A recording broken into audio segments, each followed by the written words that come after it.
శ్రీ గురుభ్యో నమః. మనం పతంజలి యోగ సూత్రాల నుండి యమ నియమాల గురించి చూస్తున్నాం కదా.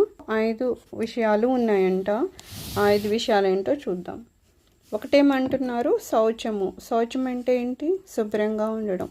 అయితే ఏంటంటున్నారు, మనము బాహ్యంగా మన శరీరాన్ని కనుక శుభ్రం చేసుకుంటే దాన్ని పరిశుభ్రత అంటారు. అలాగే మన మనసుని కూడా మనం శుభ్రం చేసుకోవాలంట. అలా మనసు శుభ్రంగా ఉండడాన్ని పవిత్రత అంటారట. వంట చేయాలి అన్నా సరే ప్రొద్దున్నే లేచి ముందు శుభ్రంగా స్నానం అది చేస్తేనే వాళ్ళు వంటగదిలోకి వెళ్ళడము, నిప్పుని అగ్నిని అందించడము అలాగన్నీ చేసేవాళ్ళు కదా. అలా చేస్తే ఏమంటున్నారు, ఎవరైతే అలాగా స్నానం చేసి శుభ్రంగా ఉండి వంట చేస్తారో, ఆ వంట చేసేటప్పుడు ఏం చేస్తారు, వాళ్ళు దేవుని కీర్తిస్తూ ఏదో భజన చేసుకుంటూ అలాగా వంట చేస్తూ ఉంటారు. ఎప్పుడైతే అలా భగవంతుని కీర్తన చేశారో, మనిషి ఏది అంటూ ఉంటాడో, ఏ ఆలోచనతో వంట చేస్తాడో ఆ ఆలోచన ఆ వంటలోకి వెళ్తుంది అంటారు. అప్పుడు అది ఎవరు తింటారో వాళ్ళు కూడా, ఇతను వండేవాడు చాలా సాత్వికంగా వండాడు కాబట్టి తినేవాళ్ళకు కూడా ఆ సాత్వికతే వస్తుంది, పవిత్రతే వస్తుంది. కానీ ఇప్పుడేంటి, బయట తింటున్నామంటే ఆ బయట వండే వాళ్ళు నిజంగా స్నానము బాహ్యంగా చేస్తారో లేదో తెలీదు.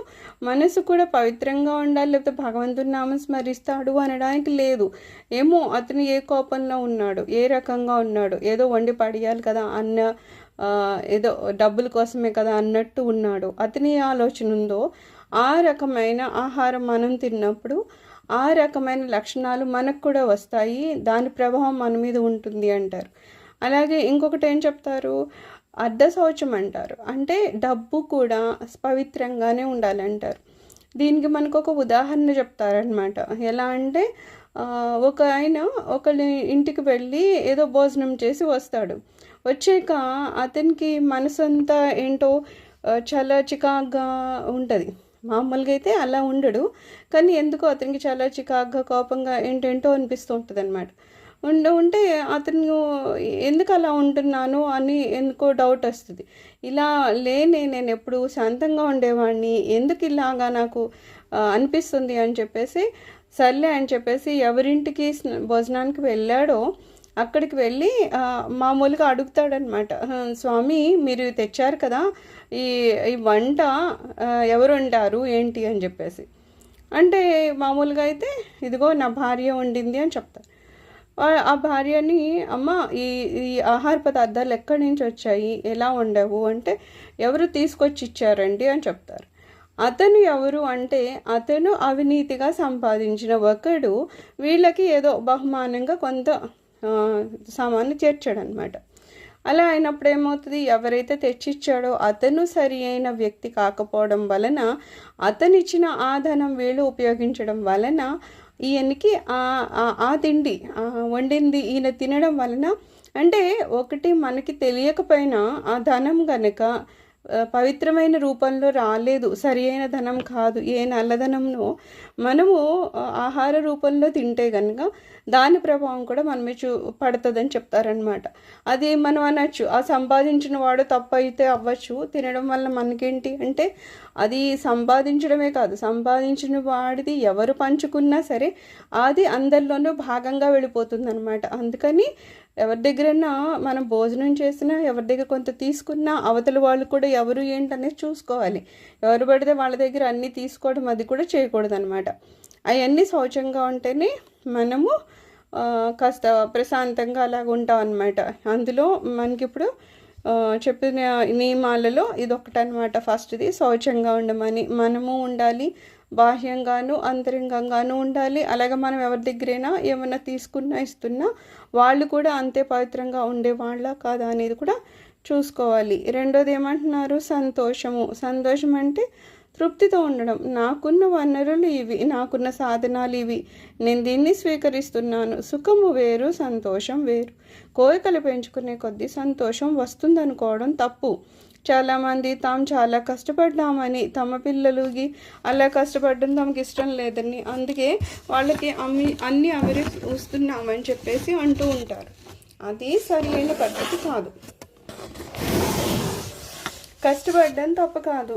నాకున్న దాంతో తృప్తి పడటం అంటే ఇంకా అభివృద్ధి చెందడం ఆపేస్తామని కాదు. ఉన్న స్థితి నుంచి వికాసం చెందేందుకు కష్టపడడం, అందుకు సంకోచం లేకుండా ఉండడం.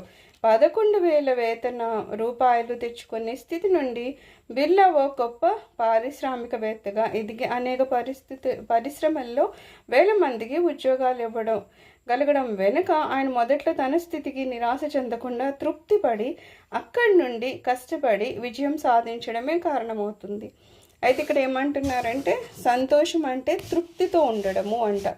రెండో విషయం ఏంటి? సంతోషంగా ఉండడం అంటే ఏంటి? తృప్తి. నాకున్న వనరులు ఇవి, నాకున్న సాధనాలు ఇవి, నేను దీన్ని స్వీకరిస్తున్నాను. సుఖము వేరు, సంతోషం వేరు. ఇక్కడ మనం సుఖానికి సంతోషానికి వ్యత్యాసం ఏంటో చూడమంటున్నారు. ఒకటి ఉందనుకుందాం, అది మనకొచ్చే ఏదో కొంత ఆర్థిక వనరులు ఉన్నాయి, లేకపోతే వేతనం ఉంది. ఆ వేతనంతో తృప్తి పడితే సరే ఇది భగవంతుడు నాకు ఇంత ఇస్తున్నాడు అని మనము దాంతో సంతోషపడితే, దాంతో తృప్తి పడితే దాన్ని మనం సంతోషం అంటారట. అయితే ఇక్కడ ఏమవుతుంది, సుఖము అనే దగ్గరికి వచ్చేసరికి ఏమవుతుందంటే సరిపోతుంది మనకి, కానీ ఏం చేస్తాము, ఇంతకన్నా ఏదో ఒక లగ్జరీలు అంటాం కదా, అలాగనమాట. అది దాంతో సరిపోతుంది, అంత వచ్చే ధనం అవని ఉన్న సౌకర్యాలు కానీ కాదు. ఇంతకన్నా సౌకర్యవంతమైన జీవితం ఏదో నేను కానీ మా పిల్లలు కానీ ఇంకా ఇంకా ఇంకా సుఖపడిపోవాలి అనే ఒక లాలసత్వం అనమాట. దానివల్ల వాడు ఏం చేస్తూ ఉంటాడు, వచ్చిన వేతనం సరిపోలేదు అనుకొని ఇంకా నల్లదనమో ఇంకోటో చేసుకొని ఏదో సంపాదించాలి, ఏదో చేయాలి అని అనుకుంటాడు. ఎందుకలా అనుకుంటున్నాడంటే అతనికి సంతోషం అనేది లేదు, అక్కడ తృప్తి అనేది లేదు. ఇది ఏది ఉందో అది సరిపోతుంది అనడం లేదు. అయితే ఇంకొకటి ఏమంటున్నారు, అలా అని చెప్పేసి ఇది ఉన్నది చాలే ఇంకా నాకు అవసరం లేదు అని అనుకోవడం, మళ్ళీ అది అలసత్వం అయిపోతుంది. అలాగని చెప్పి జీవితంలో ముందుకెళ్ళకూడదు అని కాదు అక్కడ చెప్తుంది. నీకు దొరికిన దాంతో నువ్వు తృప్తి పడి దాంట్లోనే ఇంకా ముందుకు వెళ్ళడానికి ప్రయత్నం చేసి ఇంకా మంచిగా పైకి వెళ్ళాలి. అలాగ నువ్వు పైకి ఎప్పుడు వెళ్ళావో ఇంకా నీకు వచ్చేదాన్ని నలుగురికి పంచిపెట్టాలి. ఏది ఉన్నా ఏది లేకపోయినా నువ్వు తృప్తిగా ఉండాలి. ఫస్ట్ నువ్వు తృప్తి అనేది ఉంటేనే నీకున్నంటూ నువ్వు ఆనందంగా ఉంటావు, ఇంకో నలుగురికి కూడా ఆనందాన్ని కలిగించగలిగే స్థితికి వెళ్తావు. ఇక్కడ మనకు ఒక ఎగ్జాంపుల్ ఏం చెప్తారు, బిర్లా ఆయన ఉన్నారనుకో, అప్పుడు బిర్లా ఇంత గొప్ప పారిశ్రామికవేత్త అయినప్పటికీ అతను స్టార్టింగ్లో ఎంత ఉండేదట, అతని జీతం 11,000 రూపాయలే. 11,000 రూపాయలు చాలే అని ఆయన అక్కడ ఆగిపోలేదు, ఆయన తృప్తి పొందాడు, తృప్తిగా ఉండేవాడు. కాబట్టి ఆ తర్వాత చాలా కష్టపడి పరిశ్రమలు పెట్టి ఎంతమందికో జీతాలు ఇచ్చి ఆయన తృప్తిగా ఉండి మిగిలిన వాళ్ళకి కూడా ఎలాగ వాళ్ళ జీవితాలకి ఎంతెంత కావాలో అవన్నీ ఇస్తూ ఉండేవాడు. ఎందుకంటే అతన్ని స్టార్టింగ్ జీవితం అతను మర్చిపోలేదు. 11,000కి అతను ఎలా జీవించాడు అనేది అతనికి గుర్తుంది. కాబట్టి అతను సుఖంగానే ఉండి పక్క వాళ్ళని కూడా సుఖపెట్టడానికి ప్రయత్నాలు చేశాడు. అంటే ఈ తృప్తి అనేది ఎప్పటి వరకు మనకి ఉండదో అప్పుడు వరకు మనం పక్క వాళ్ళని సుఖపెట్టడానికి ప్రయత్నాలు చేయము. ఎంతసేపు మనమే ఏదో తినేయాలి, ఏదో తాగాలి, ఇంకా ఇంకా ఇంకేదో సౌకర్యవంతమైన జీవితం, ఉన్న డబ్బులంతా మన మీద ఖర్చు పెట్టాలని అనుకుంటారు. అందుకని ఏమంటున్నారు, తృప్తి అనేది నువ్వు తృప్తి పడి ఆ తర్వాత మళ్ళా కష్టపడి విజయాన్ని సాధించి ఇంకో నలుగురికి నువ్వు సహాయపడుతూ ఉండాలట.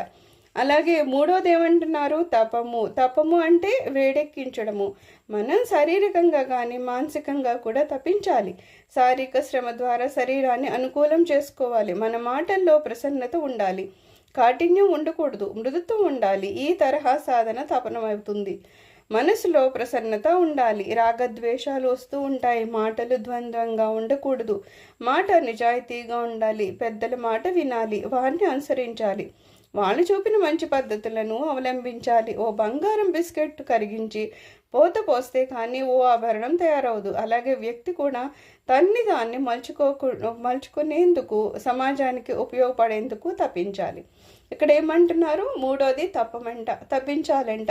ఏ రకంగా అంటే శారీరకంగాను మానసికంగా రెండిట్లుగా కూడా మనం శ్రమ పడుతూ ఉండాలంట. ఎప్పుడైతే మనం శరీరాన్ని కాస్త శ్రమ పెడతామో అప్పుడు ఆ శరీరము మనకు అనుకూలంగా ఉంటుందంట. ఎప్పుడు దానికి ఒక సౌకర్యం అలవాటు చేసేసామనుకో, ఎప్పుడు దానికి ఎక్కువ నడవడం అది అలవాటు లేదు, ఎక్కడైనా నడవంటే అది నడవలేకపోతుంది. ఇంకా ఆ తర్వాత ఏదో ఒక ఏసీ లాగా ఏదో అలవాటు చేసేసామంటే కాస్త వేడిగా తట్టుకోలేదు. అలా కాకుండా శరీరము ఏదన్నా ఎప్పుడైనా ఎలా అన్నా మనకి అనుకూలంగా ఉండేటట్టు శరీరాన్ని మనం మర్చుకోవాలంట. అలాగే మన మాటలు ఉన్నాయంటే మాట్లాడే మన పద్ధతి కూడా చాలా నెమ్మదిగా పక్క వాళ్ళకి కాస్త ప్రసన్నత కలిగించేట్టుగా చాలా మృదువుగా మాట్లాడుతూ ఉండాలంట. అలా మాట్లాడడం వల్ల ఏమవుతాయి, మామూలుగా అయితే రాగద్వేషాలు అనేవి మన మాటల ద్వారా ఎక్కువ తక్కువ అవుతూ ఉంటాయి. కానీ ఏమవుతుందని చెప్తున్నారు, ఎప్పుడైతే మనం సరిగ్గా మాట్లాడుతూ ఉంటామో అప్పుడు అక్కడ ద్వేషం అనేది లేకుండా మనము ఒక సంబంధం సరిగ్గా మెయింటైన్ చేయడానికి అవుతుంది అనమాట. అలాగే మాటలు రెండుగా ద్వంద్వంగా ఉండకూడదట. అంటే ఇటు సైడ్ ఒకరితో మంచిగా ఒకలా మాట్లాడతారు, మళ్ళీ పక్కకి తిరిగి అది కాదు అని చెప్తారు. అబద్ధాలు నిజాలన్నీ కలిపేసి మాట్లాడుతూ ఉంటారు, రెండుగా మాట్లాడడం.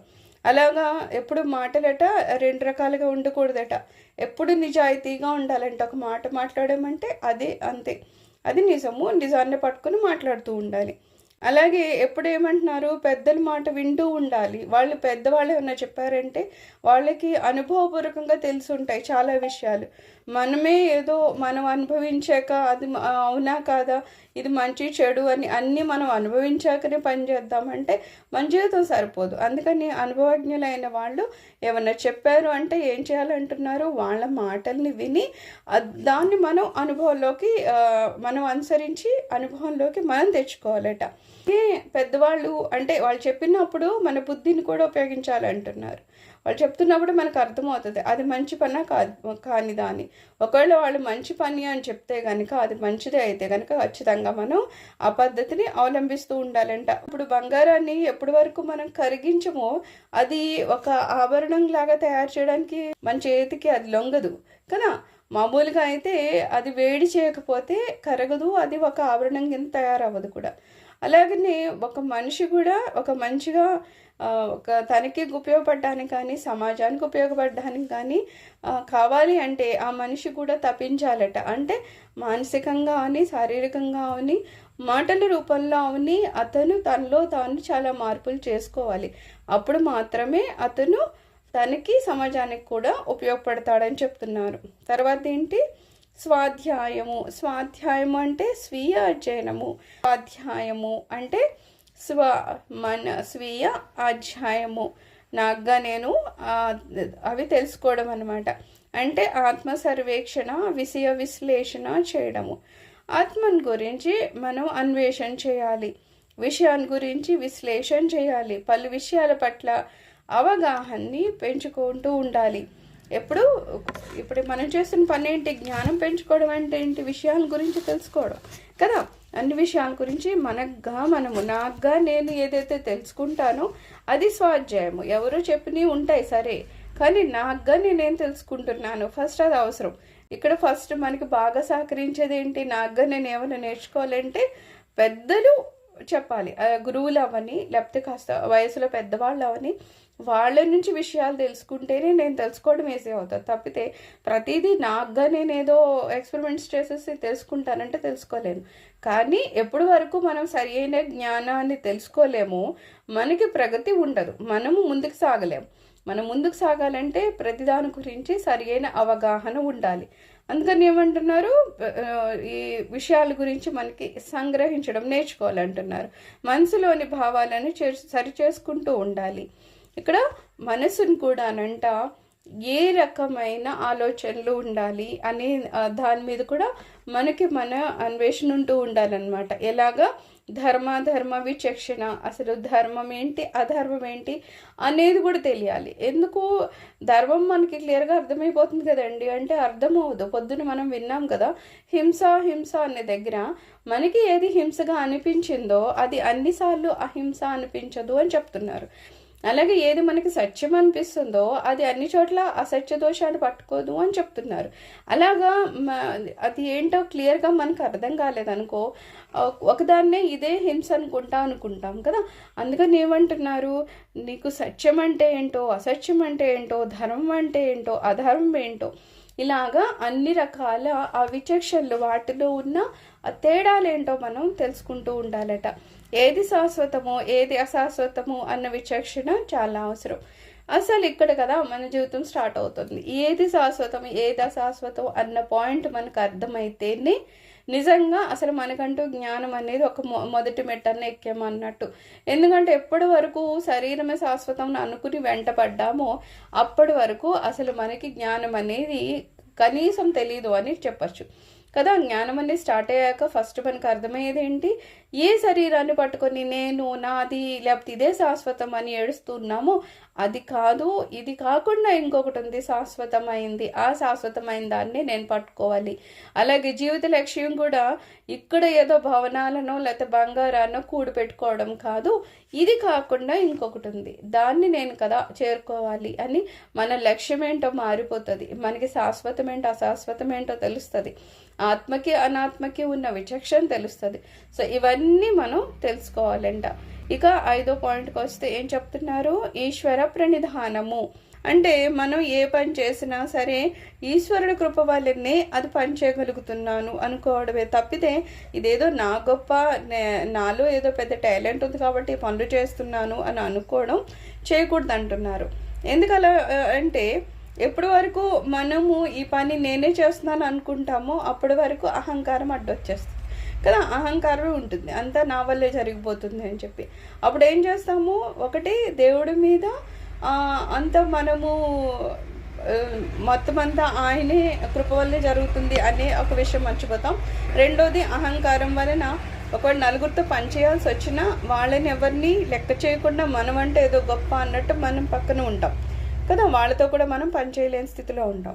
రెండోది ఏమంటున్నారు, ఏదైనా పని చేసామనుకో జయం అపజయం రెండు కలుగుతాయి కదా. ఎప్పుడు సక్సెస్ అవ్వాలని ఏమి ఉండదు, ఒకసారి జయం వస్తుంది, ఒకసారి అపజయం వస్తుంది. అయితే మామూలుగా మనిషి ఏం చేస్తాడు, జయం కలిగినప్పుడు నేను కాబట్టి ఇలా చేశాను అలా చేశాను కాబట్టి నాకు ఇలా మంచి జరిగిందని చెప్తాం.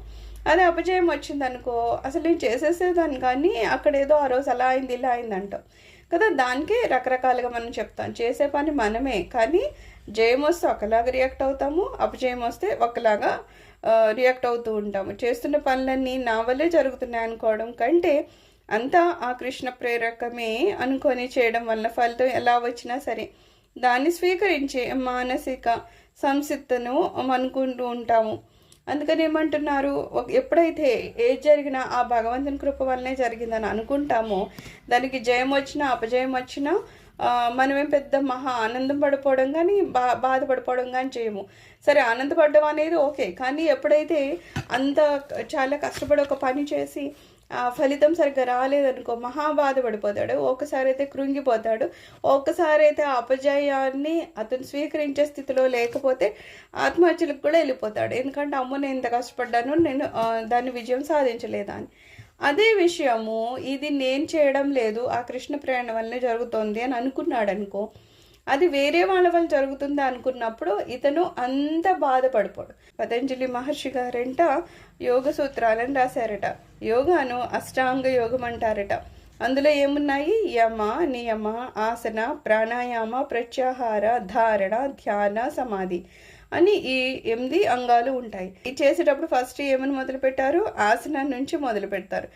ఆసనం అంటే ఎలాగా, ఎక్కడ కూర్చోవాలి, ఎలా కూర్చోవాలి, ఏ రకమైన వస్తువులను వాడాలి అవన్నీ చెప్తారు కదా. అయితే ఇవన్నీ యోగాభ్యాసం చేసేటప్పుడు దాని ముందు చెప్పే ఈ యమ నియమాలు ఉన్నాయే, ఈ రెండు మాత్రము ఏదో కొంతకాలం చేసేవి కాదు, మన జీవిత కాలము. ఈ రెండు ఏం చేస్తున్నాయి, మనల్ని ఒక వ్యక్తిగా మనకి ఏం సంస్కారాలు కావాలి కదా, ఇందాక చెప్పారు కదా, మనము మానసికంగా శారీరకంగా కానీ ఏ ఏ పరివర్తనలు చెందించుకోవాలి, మనం ఎంత సంస్కారవంతంగా తయారవ్వాలి, అలా సంస్కారవంతంగా తయారయ్యి ఒక వ్యక్తిగానో లేకపోతే ఒక కుటుంబానికే కాకుండా సమాజానికి కూడా మనం ఏ రకంగా ఉపయోగపడాలి ఇవన్నీ నేర్పించేవి యమ నియమాలు. ఆ రకంగా మనల్ని మనము సరి అయిన మార్గంలో పెట్టుకొని ఒక మంచి వ్యక్తిగా తయారైతే ఆ తర్వాత వచ్చి ఈ ఆసన, ప్రాణాయామ, ప్రత్యాహార, ధారణ, ధ్యాన, సమాధి ఇవన్నీ ఏంటి, ఈ యోగాభ్యాసాలు నెక్స్ట్ చేయిస్తూ ఉంటాయన్నమాట. ఆ మిగిలినవికి ఒక కాల పరిమితి ఉంటుందేమో, కానీ యమ నియమాలకి మాత్రం ఒక కాల పరిమితి అనేది ఏముండదు. ఇవి ఎప్పుడు 24 గంటలు వీళ్ళు చెప్పిన ఈ లక్షణాలు మనలో ఉన్నాయా లేవా, లేకపోతే ఏ రకంగా వీటిని మనలోకి తెచ్చుకోవాలి అనేది మనిషి ప్రయత్నపూర్వకంగా తెచ్చుకోవాలట. అలా చేసిన వాడే యోగా అభ్యాసం చేయడానికి అర్హతను సంపాదిస్తాడు. ఆ తర్వాత యోగ జీవితాన్ని గడుపుతాడు. ఆ తర్వాత మన జీవిత లక్ష్యమైన మోక్షాన్ని సంపాదిస్తాడని మన పతంజలి మహర్షి గారు ఈ అష్టాంగ యోగాల్లో యమ నియమాల గురించి చెప్పారు. మిగిలిన ఏంటనేది మనం రేపు తెలుసుకుందాం. సర్వం శ్రీ గురు చరణారవింద అర్పణమస్తు. లోకా సమస్త సుఖినో భవంతు. ఓం శాంతి శాంతి శాంతి.